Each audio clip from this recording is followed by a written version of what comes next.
Vaccine का dose 75 रुपये में तैयार, पर 30 गुना तक मुनाफा कमा रही है वैक्सीन कंपनियां। गरीब देशों को गिड़गिड़ाने पर कर रही है मजबूर। क्या है इसकी पूरी बात, जानते हैं। 6 दिसंबर 2021 को यूएस सीनेटर बर्नी सैंडर्स ने एक ट्वीट में लिखा कि ये घृणित है। पिछले ही हफ्ते ओमिक्रॉन वेरिएंट फैलने की खबर आती है और फाइजर और मॉडर्ना के इन्वेस्टर्स 75,000 करोड़ रुपए कमा लिए। ये वक्त है कि ऐसी फार्मा कंपनियां अपने लालच पर कंट्रोल करें और दुनिया के साथ वैक्सीन शेयर करें। अब बहुत हो गया। कोरोना से जान बचाने वाली इन वैक्सीन कंपनियों के लिए बर्नी सैंडर्स ने इतने आखिर कड़वी बात क्यों कही? इसकी दो सबसे बड़ी वजह है।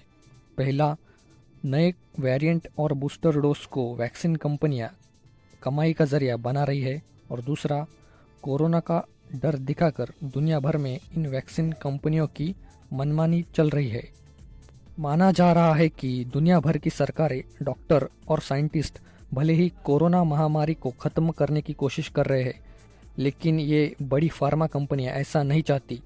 आज वैक्सीन कंपनियों के इन्हीं मंसूबों को समझते हैं।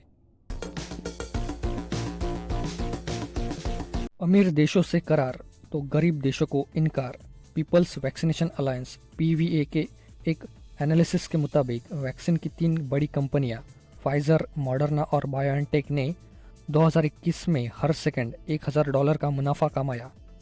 हैरानी की बात यह है कि इन कंपनियों ने अपने वर्चस्व का इस्तेमाल करके अमीर देशों की सरकारों से मुनाफे वाले कॉन्ट्रैक्ट कर लिए, वही गरीब देशों की वैक्सीन की मांग को ठंडे बस्ते में डाल दिया।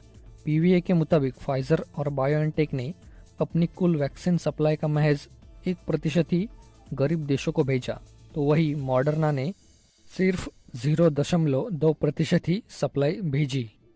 कोरोना वैक्सीन आने के बाद इन फार्मा कंपनियों के 2020 और 2021 के मुनाफे पर अब थोड़ा नज़र डालते हैं। फाइजर, जो 2020 में 62,000 करोड़ का उसने मुनाफा कमाया, वही 2021 में उसने 1,30,000 करोड़ का मुनाफा कमाया। मॉडर्ना, जो 2020 में 3,700 करोड़ के घाटे में चल रही थी, वही 2021 में उसने 54,000 करोड़ का मुनाफा कमाया।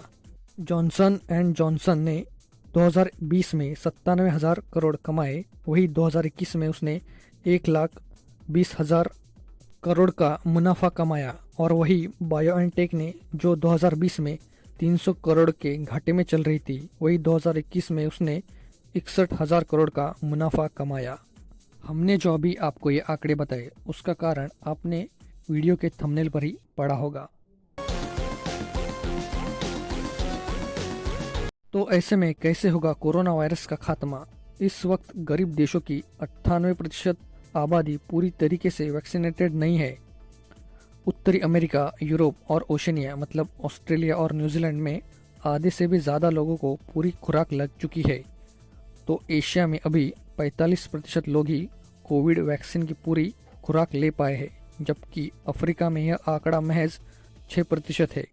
और दुनिया में इजराइल जैसे भी ऐसे देश हैं जो चौथी डोज की तैयारी कर रहे हैं, और वही गरीब देशों की 94% आबादी को पहला डोज भी नसीब नहीं हुआ है।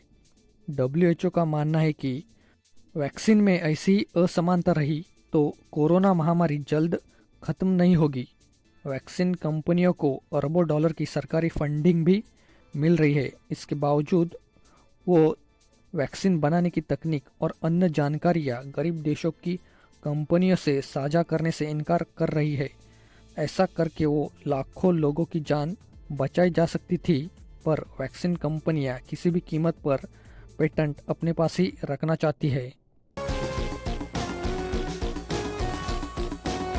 भारत इंटेलेक्चुअल प्रॉपर्टी की लिस्ट से वैक्सीन को बाहर करना चाहता था। ये बात 24 फरवरी 2021 की है। आपको ये महीना याद होगा।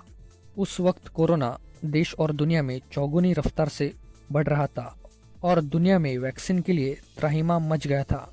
भारत और साउथ अफ्रीका के नेतृत्व में 100 से भी ज़्यादा देश विश्व व्यापार संगठन यानी WTO के पास एक प्रस्ताव लेकर गए थे।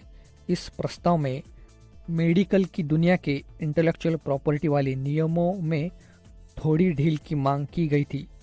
मतलब वैक्सीन को इंटेलेक्चुअल प्रॉपर्टी के लिस्ट से बाहर रखा जाए, जिससे दुनिया में वैक्सीन का प्रोडक्शन बढ़ाया जा सके।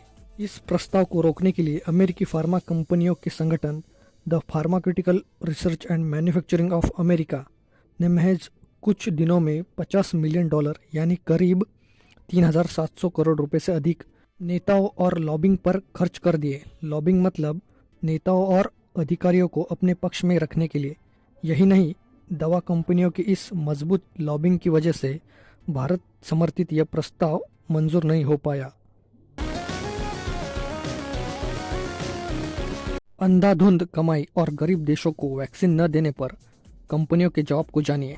दी गार्डियन के रिपोर्ट के मुताबिक फाइजर को वैक्सीन का एक डोज तैयार करने में $1 यानी करीब 75 रुपये का खर्च आता है। इससे कंपनी $30 में बेचती है। यूके जैसे देश तो 30 गुना ज़्यादा कीमत देकर फाइजर की वैक्सीन खरीद रहे हैं और इसी मोनोपोली का फ़ायदा उठाकर फाइजर ने यूके गवर्नमेंट के साथ डील भी की है।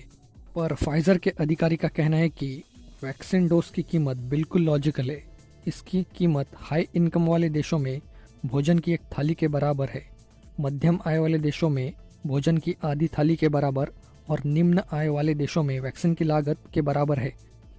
जहां तक सभी को वैक्सीन देने की बात है, कंपनियां इसके लिए प्रतिबद्ध है, ऐसा उन्होंने कहा है। और जॉनसन एंड जॉनसन का दावा है कि उसने 100 करोड़ डोज गरीब देशों के लिए रखे हैं। फाइजर का कहना है कि वो 41% डोज मध्यम और निम्न आय वाले देशों को देगा। हालांकि फिर भी गरीब और मध्यम आय वाले देशों को वैक्सीन मिलने में देरी क्यों हो रही है, इसका ठीक जवाब कोई नहीं दे रहा है।